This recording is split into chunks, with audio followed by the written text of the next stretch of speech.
오늘 우리들에게 주시는 하나님의 말씀은 마태복음 10장 40절에서부터 42절까지의 말씀입니다.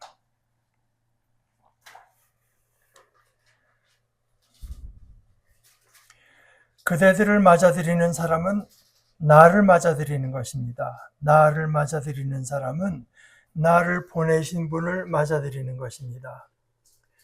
예언자를 예언자라고 해서 맞아들이는 사람은 예언자의 보상을 받을 것입니다. 의인을 의롭다고 해서 맞아들이는 사람은 의인의 보상을 받을 것입니다. 오로지 제자라고 해서 이 작은 사람들 가운데 하나에게 시원한 물이라도 한 컵 주어 마시도록 하는 사람이 있다고 합시다. 아멘. 그대들에게 말합니다. 그런 사람은 누구든 보상을 절대 잃어버리지 않을 것입니다. 하나의 말씀입니다.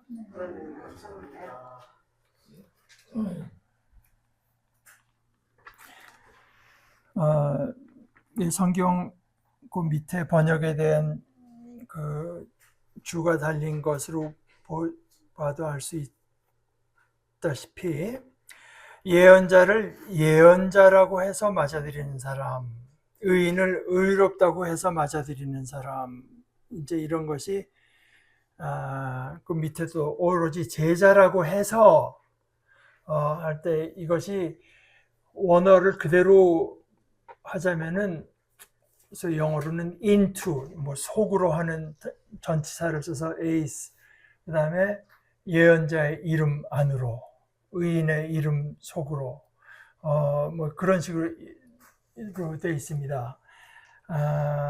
그러니까 이제 번역에 따라서는 예언자의 또는 선지자의 이름으로, 의인의 이름으로, 그 뜻은 의인의 자격으로 이렇게도 되는데,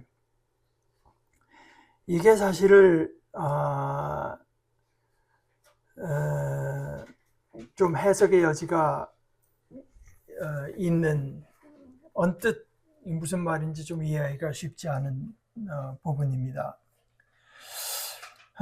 그나저나 오늘 이 40절에서 42절 말씀은 10장 1절부터 이어지는 말씀이고, 그 다음에 무엇보다도 그 이어져 42절 끝나고 바로 그 11장 1절의 말씀을 이렇게 말했어요. 예수님이 12제자에게 지시하기를 끝마쳤을 때, 이제 이것이 마태복음을 크게 한 5 이제 뭉치로 구성을 했는데, 한 큰 부분이 끝날 때 이제 잘 사용하는 그 어법입니다. 그런데 여기서 분명히 드러나는 것처럼 이건 지금 그 12제자에게 하신 말씀입니다. 12제자를 특별히 세상으로 파송하시면서, 그러니까 10장 5절에 이렇게 말했어요. 이 12를 예수님이 보내실 때 그들에게 명령도 하시고, 또 16절에 가면 자, 내가 이제 그대들을 보내는데 그대들은 이리들 가운데 양들 같군요. 이런 식으로도 이제 말씀하시고, 그 다음에 이어서 쭉 말하는 것은 결국은 사람들을 두려워하지 말라. 사람들을 두려워하지 말라. 몸은 죽이더라도 영혼을 죽일 수 없는 이들을 두려워하지 말고, 영혼도 몸도 죽여 지옥에 보낼 수 있는 분, 그분만을 두려워해야 된다. 이런 말씀을 하시고 나서 오늘 말씀에 이어지는 것입니다. 그러니까 이것은 이제 제자들에게 하시는 말씀이라서, 그대들을 맞아들이는 사람은 베드로는 베드로를 맞아들이지만 사실은 그 베드로를 보낸 나를 맞아들이는 것이고, 나를 맞아들이는 것은 곧 나를 보내신 하나님을 맞아들이는 것이라. 그러니까 그대들이 말하자면 하나님의 그 전적인 어떤 지위와 권능을 가지고 이제 보내신다고 하는 것을 알아라. 이런 얘기를 이제 주신 것입니다. 이것은 반드시 어떤 특정한 12명뿐만이 아니라 누구라도 우리가 세상에 주님으로부터 보내심 받은 사람으로 여기는 우리는 단순히 우리 자신에서 그치는 것이 아니라 우리를 보내신 분, 우리가 주님께로부터 보냄받았다고 하는 것을 확실히 믿는다면 보내신 분의 모든 그 지위, 권위를 우리가 지니고 있다고 하는 것도 믿을 수 있을 뿐만 아니라 그것을 늘 새롭게 이제 다짐할 필요가 있습니다. 사실 우리 자신을 봐도 그렇고 우리 많은 믿는 사람들이 살아가는 모습을 보면서도 우리가 이런 모습을 참 보기 어렵지 않습니까? 나 하나하나가 어떻게 책임 있고 비중 있는 존재인가 하는 것을 느끼기가 물론 쉽지는 않죠. 그러나 예수님의 말씀에 근거해서 우리가 이거는 우리의 이제 거듭된 묵상과 이런 것 또 삶에서 그 묵상대로 이제 행동하는 일들을 통해서 소위 내면화 시킬 필요가 있습니다. 그런데 그것만은 아니고 조금 뒤집어서 이제 입장을 생각해 보면 맞아들이는 사람들, 여태까지는 우리가 영접받는 입장에서 살펴본 말이라고 한다면은 거기에 대해서는 독일의 아주 유명한 신약학자였던 예레미야스라는 분이 재밌는 표현을 했습니다. 여러분이 어떤 누가 크리스찬으로서 맞아들여서 어느 집에 들어갈 때 예수님도 같이 들어가고 있다고 하는 사실을 기억해라.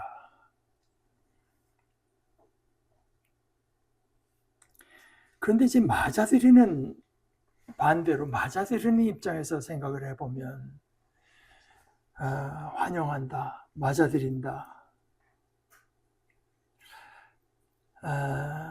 생각해보면 우리 삶이라고 하는 것이 좀 크게 생각해보면 맞아들임의 연속입니다. 우리의 삶이 맞아들임으로 구성되어 있다고 할 수 있겠어요. 이걸 뒤집어서 말하면 어떤 것들은 맞아들이지 않기로 선택하는 거죠. 어떤 것 또는 어떤 사람이 내 삶에 들어오도록, 우리 속에 들어오도록 선택하는 것. 다시 말해서 어떤 것, 어떤 생각, 어떤 사람은 우리에게 들어오지 않도록 경계하고 배척하는 것. 사실 거기에 따른 보상이 있다고 하는 건 뭐 말할 필요도 없죠. 우리가 어떤 사람을 받아들이느냐, 어떤 물건을 받아들이느냐, 나를 어디 가서 좀 있어 보이는 사람으로 보이게 할 뭐를 내가 걸치고 받아들이느냐,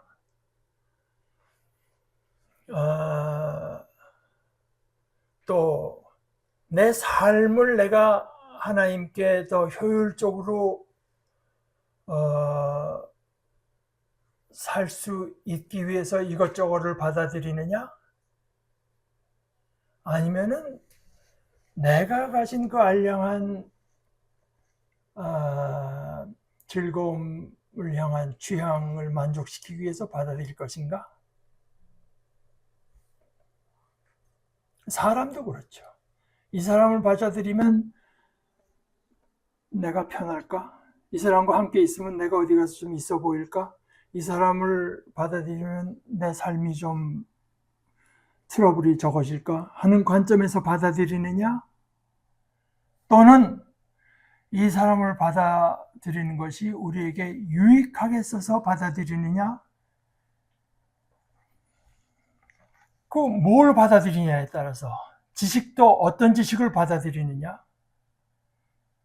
그 수많은 것 가운데 어떤 유튜브 채널을 선택하느냐? 이게 전부 다 받아들임과 받아들이지 않음의 연속이고, 그때마다 그에 상응하는 보상과 보답이 있을 것은 뭐 말할 필요도 없습니다. 그런데 오늘 예수님께서 말씀하실 때 예언자의 이름으로 맞아들이는 사람, 의인의 이름으로 맞아들이는 사람, 이런 말씀을 하시는데, 여기 이제 아까도 말씀드렸지만 많이 이걸 갖고 전문적으로 연구한 분들 사이에도 의견이 통일되는 건 아닌데, 크게 이제 두 가지 다른 거를 제가 발견한 것은, 한 분은 실제로 초대교회에 그 세 가지 그룹이 있다는 겁니다. 예언자 그룹이 있고, 의인이라고 불릴 만한 그룹이 있고, 이 작은 사람들이라고 불릴 만한, 작다고 하는 거는 미크론에서 서로 영어로 마이크로에서 작은 사람들을 말을 합니다. 그래서 여기서 예언자라고 하는 거는 이 교회 저 교회 이제 다니면서 하나님의 예언 활동을 하는 사람들을 말을 하고, 의인이라고 하는 것은 좀 분명치는 않지만 어떤 그 하나님 앞에 온전함을 향해서 나아가는 사람들을 말을 하고, 뭐 이런 식으로 이제 보는 사람이 있고, 예를 들어서 그 독일 성서공회 해설 같은 데서 말을 하는 거는 그거라기보다는 크리스찬이 가진 어떤 그 커패시티라고 이가 말했는데, 에 따라서 예를 들어서 누가 예언자고 누가 의인이고 하는 것보다 우리가 그 일을 맞아들이는 이유가 그에게 있는 그 예언자적인 모습 때문에 받아들이는 사람, 의인의 모습 때문에 받아들이는 사람, 이제 그런 말을 이제 했는데, 저는 그쪽으로 더 수긍이 가는데요. 그러나 여기 짧은 말씀이지만 여기서 포인트는 그 예언자나 의인에게 있는 것이 아니라 그 다음에 있습니다. 오로지라고 하는 말도 이제 강조가 되어 있고, 제자라고 해서 이 작은 사람들 가운데 하나에게 그냥 맞아들이는 것가 아니라 시원한 물이라도 한 컵 주어 마시도록 하는 사람. 시원하다고 하는 건 냉장고에 넣어서 시원한 게 아니라, 특별히 그 주방 뭐 조리할 게 없어서 그냥 있는 대로 시원한 물을, 그저 내가 할 수 있는 게 물 한 컵밖에 드리는 것이 없어서 그 물 한 컵을 줬다고 해도, 그래서 여기 그 오로지라고 하는 것이, 또 연구자들은 오로지 제자라고 해서의 오로지가 붙을 수도 있고, 그냥 고작 물 한 잔이라고 이제 번역할 수도 있다. 어떤 그것도 이제 해석의 여지가 있습니다. 그러면서 아멘 하는 것은 예수님의 흔들릴 수 없는 확신을 이거 확실하다 하는 말씀을 하는 거죠. 아멘, 그대들에게 말합니다. 그런 사람은 누구든 보상을 절대로 잃어버리지 않을 것입니다. 포인트는 거기에 있는 것 같아요. 그런데 예언자들을 받아들인다. 예언자의 이름으로, 예언자라고 해서 받아들인다. 의인이라고 해서 받아들인다. 그리스도의 제자라고 해서 받아들인다. 이런 뜻이거든요.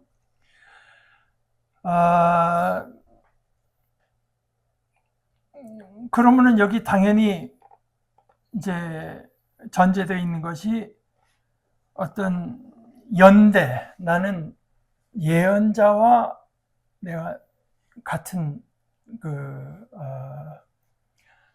같은 편에 서 있다고 하는 하나의 연대, 의인과 연대, 그리스도의 제자와 연대를 말을 하면서도, 연대하기에 앞서서 당연히 전제되어 있는 것은 하나의 분별입니다. 분별. 이가 과연 예언자인가? 가짜 예언자인가?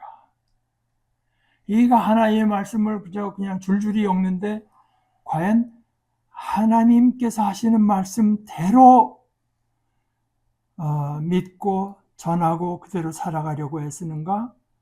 아니면은 다른 목적을 위해서 하나님의 말씀을 인용하고 동원할 따름인가? 이거 분별해야 되겠죠. 의인, 이 사람의 삶이 과연 예수님께서 말씀하신 대로 하나님의 나라와 그 의를 추구하는 삶이라고 할 수 있는가를 분별해야 되겠죠. 그리스도의 제자라고 했는데 과연 그러한가를 분별해야 됩니다.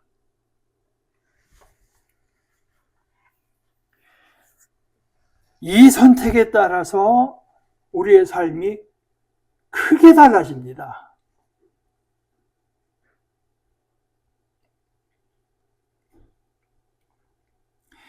그 중에서도 지금 말씀드린 대로 이 말씀의 중무게는 저 뒤쪽에 있다고 볼 수 있습니다. 우리가 선택하는 이유가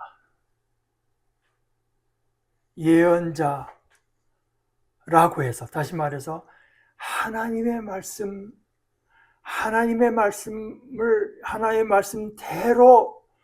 믿고 전하고 살아가는 하나의 말씀을 중하게 여기는 사람이라고 해서 받아들이는 사람, 그 삶의 방향성이라고 하는 것이 하나님께서 옳게 여기시는 것, 그것을 향해서 방향 지어졌다고 하는 것을 내가 받아들일 수 있는 사람, 일 때도 뭔가 이 사람은 하나님과 하나님의 나라와 하나님의 복음을 위해서 뭔가 비중 있는 사람이기 때문에 받아들일 수 있는 요소가 있습니다. 제가 지지난주에 거듭거듭 강조한 것처럼 하나님께서는 우리에게서 어떤 신앙적인 기능을 찾으시는 것이 아닙니다. 하나님께서, 제가 지금도 목회를 계속하는 것은 하나님께서 네가 그래도 남보다는 설교를 잘할 수 있지, 그래서 선택한 게 아니라고 믿기 때문에 지금도 하나님은 그저 부족하더라도 내 모습대로 존재하고 내 나름대로 설교하고 내 나름대로 여러분들과 관계 맺기를 원하시는 거라고 해서 지금까지도 이제 목회자로서 남아있는 것인데요. 이 예언자다, 의인이다, 특별히 하나님의 나라에서 돋보이는 사람이라고 해서 선택적으로 그이들을 맞아들인다고 하면은 거기에는 뭔가 좀 허영이라고 할까 하는 것이 섞여 들어갈 수 있습니다. 제가 흔히 하는 표현대로 하면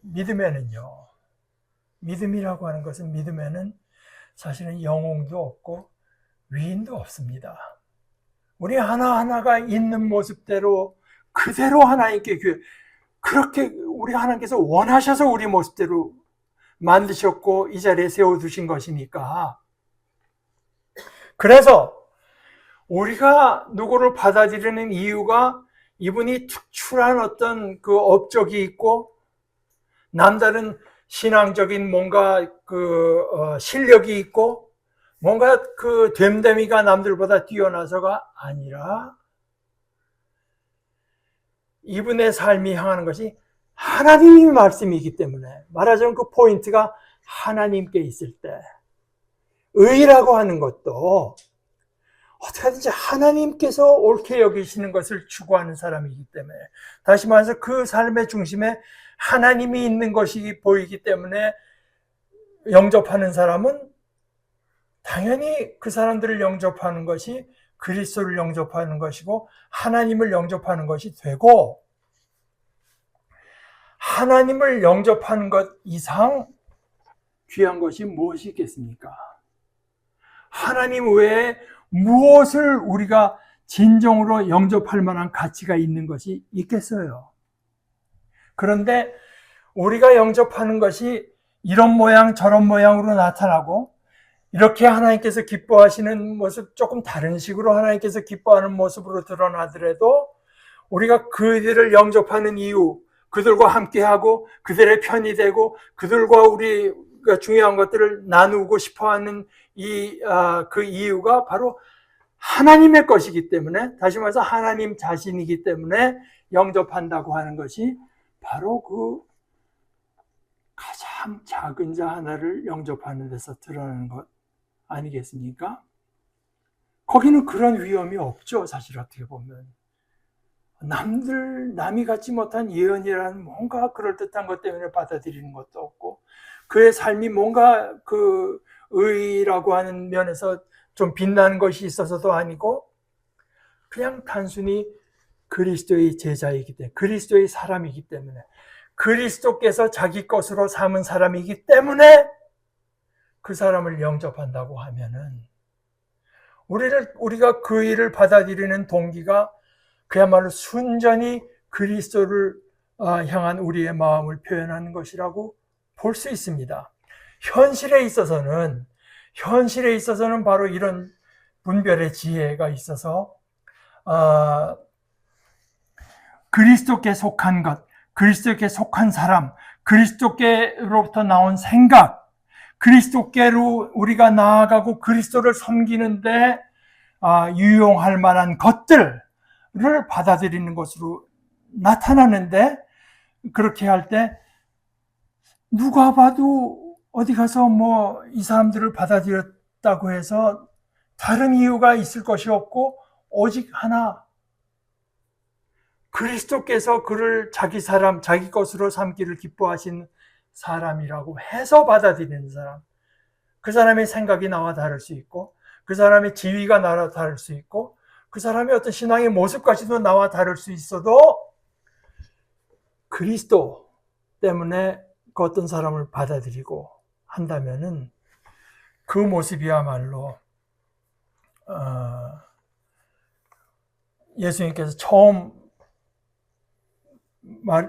말씀하셨다시피 그대들을 맞아들이는 사람은 바로 나를 맞아들이는 것이고, 나를 맞아들이는 사람은 나를 보내신 분을 맞아들이는 것입니다. 그것이 얼마나 귀한가. 그리스도를 우리의 삶 속에 이러저런 형태로, 이러저런 그 모습으로 받아들이는 것이 얼마나 귀한가. 오로지 제자라고 해서, 다른 이유가 하나도 없이 단순히 제자라고 해서 이 별볼일 없는 사람들, 존재감 없는 사람들, 특별한 남다른 기능이 없는 사람들 가운데 한 명에게, 그것도 또 그룹도 아닙니다, 한 명에게 그저 물 한 컵이라도 주어 마시도록 하는 사람이 있다면, 아멘, 그대들에게 말합니다. 그런 사람은 누구든 보상을 절대 잃어버리지 않을 것입니다. 이것이 예수님께서 12 제자들을 파송하면서 마지막 하신 말씀입니다.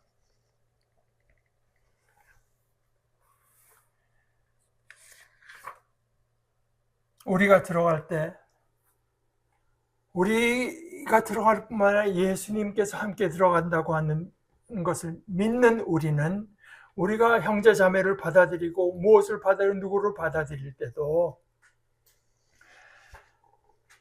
우리가 그리스도를 받아들이는 것인가? 우리가 그리스도를 받아들이는 것인가?